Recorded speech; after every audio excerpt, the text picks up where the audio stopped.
सावरकर और अंबेडकर की दोष ये थी, वो नेहरू से ज्यादा पढ़े लिखे थे।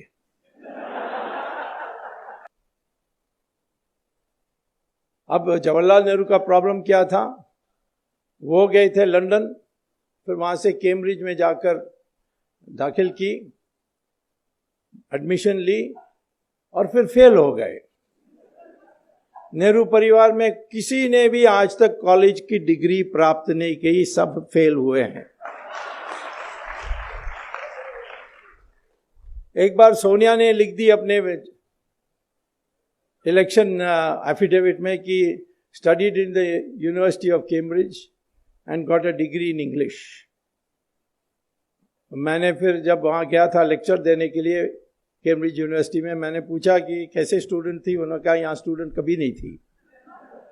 मैंने कहा लिख कर दोगे, लिख कर दिया।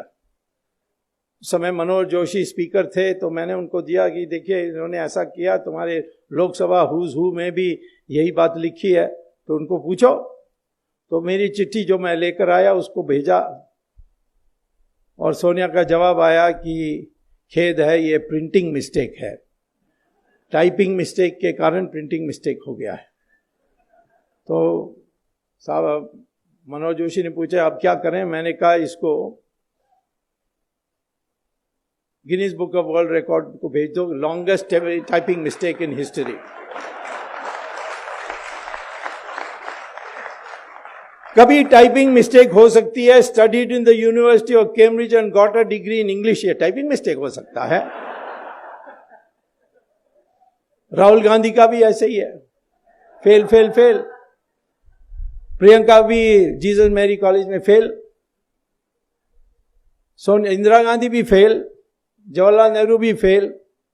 उसके आगे मैं पहले नहीं जानता हूं क्या थे।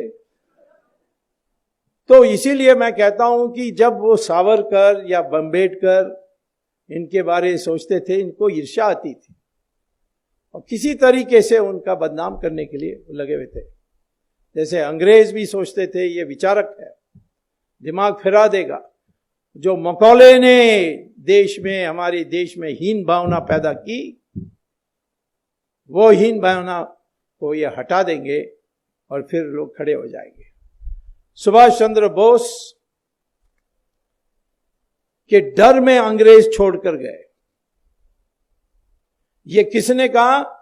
जिस प्राइम मिनिस्टर ने इंडियन इंडिपेंडेंस एक्ट पेश की थी पार्लियामेंट में, क्लेमेंट एटली, उन्होंने खुलेआम कहा था, क्योंकि अंग्रेजों का पहले से तय था, 200 साल से कई बार लिख चुके थे कि जिस दिन ये देश के, हिंदुस्तान के लोग खड़े हो जाएंगे लड़ने के लिए, उस दिन हमें छोड़कर जाना पड़ेगा। और खास तौर पर जब मिलिट्री विद्रोह करेगी तो हम एक दिन भी नहीं रहना चाहिए। क्योंकि पहली बार जब Robert Clive battle of Plassey जीतने के बाद मुर्शिदाबाद में जुलूस निकाल के गए, तो 5 लाख लोग इकट्ठे हुए, सब ने गुलाब की फूल उसकी पथ में डाली। तो जो अंग्रेज का कमेंटेटर है जॉन कूपर, उन्होंने पुस्तक में लिखा कि मैं देख के ये हैरान हो गया कि ये हारे हुए लोग, जिसने उनको हराया, उनको उनके पथ में गुलाब के फूल डाल रहे हैं। यदि इन 5 लाख लोग पत्थर उठा के फेंकते तो क्लाइव का नाम और निशाना कभी होता नहीं। और जब इस हिंदुस्तान में लोगों की मंशा बदलेगी, उस दिन अंग्रेजों को बोरी बिस्तर बांध करके तुरंत छोड़कर चले जाना चाहिए। और यही हुआ जब सुभाष चंद्र बोस की जो INA आई हमारे हिंदुस्तान में, उसकी असर सब पर पड़ी और विद्रोह हुआ, नेवी का विद्रोह हुआ, जबलपुर से आर्मी में रिवोल्ट हुआ, पूना से लोग निकले जुलूस निकाल के। तो सारे देश में एक आर्मी का विद्रोह दिखाई पड़ा 1940 में। उस समय उन्होंने ये तय किया कि अब जाएंगे, और महात्मा गांधी ने एक बड़ा संगठन बना दिया। महात्मा गांधी की जो कंट्रीब्यूशन है कोई कम नहीं कर सकता। उन्होंने जो कांग्रेस पार्टी सिर्फ कॉकटेल पार्टी जैसे थी, उसको बढ़ाकर उन्होंने मास बेस्ड पार्टी किया था। कुछ भी सिद्धांत हो, कितने भी गलत हो, परंतु उन्होंने एक मास बेस्ड ऑर्गेनाइजेशन तैयार किया और अंग्रेजों को विश्वास था कि ये हमारी पीछा ना करेंगे और इसीलिए पावर इनको देकर चले जाएं। गांधी ने सारे पीसीसी प्रेसिडेंट को बुलाई और कहा कि किसको बनाना चाहिए कांग्रेस प्रेसिडेंट, क्योंकि वही बनने वाला था प्राइम मिनिस्टर। तो 15 में 14 ने कहा सरदार पटेल, एक ने गांधी के पटाभी सीतारामन ने कहा कि जवाहरलाल नेहरू को बनाना चाहिए। गांधी ने सरदार पटेल को कहा तुम मत बनो, जवाहरलाल नेहरू के लिए कंसीड कर दो।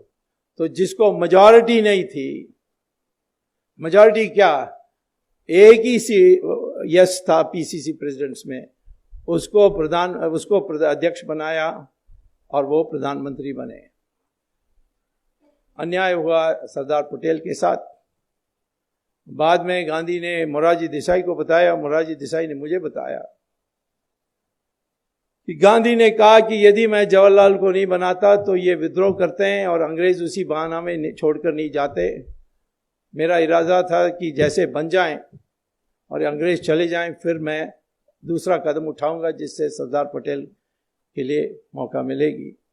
और वो उनकी जो प्राइवेट सेक्रेटरी हैं गांधी जी की, उन्होंने पुस्तक लिखा है last will and testament of Gandhi, Mahatma Gandhi. उसमें वो कहते हैं कि गांधी ने आखिर वक्त वो मरने के पहले जो बिरला हाउस छोड़कर जाने वाले थे, तब सरदार पटेल मिले कि मैं अब बर्दाश्त नहीं कर सकता हूँ, मैं छोड़ के जा रहा हूँ वापस गुजरात। तब उन्होंने कहा नहीं, तुम रुक जाओ, मैं कांग्रेस का 2 टुकड़ा करूँगा और एक टुकड़ा आपके पास और दूसरा टुकड़ा जवाहरलाल नेहरू के पास। आपको पता है कि 90% तो सरदार पटेल के साथ ही जाती, और इसीलिए रुक जाओ। और वो गए और उनकी हत्या हुई और फिर ये इतिहास में सारा चीज बदल गई। और उसमें जवाहरलाल नेहरू ने एक तो अफवाहें उड़ाई कि सरदार पटेल ने लापरवाही दिखाई होम मिनिस्टर होने के बावजूद, और उन पर संदेह, आरएसएस पर बैन।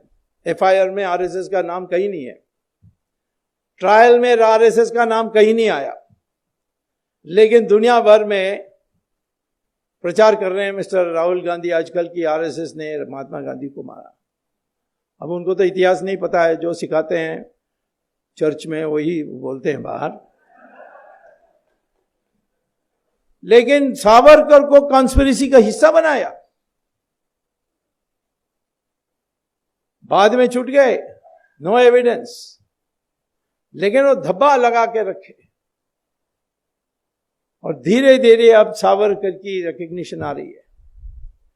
सावरकर की Indian independence, first war of Indian independence 1857, और बाद में उन्होंने हिंदुत्व पर जो पुस्तक लिखी, उससे हमारी लोगों की मंशा बदलने लगी।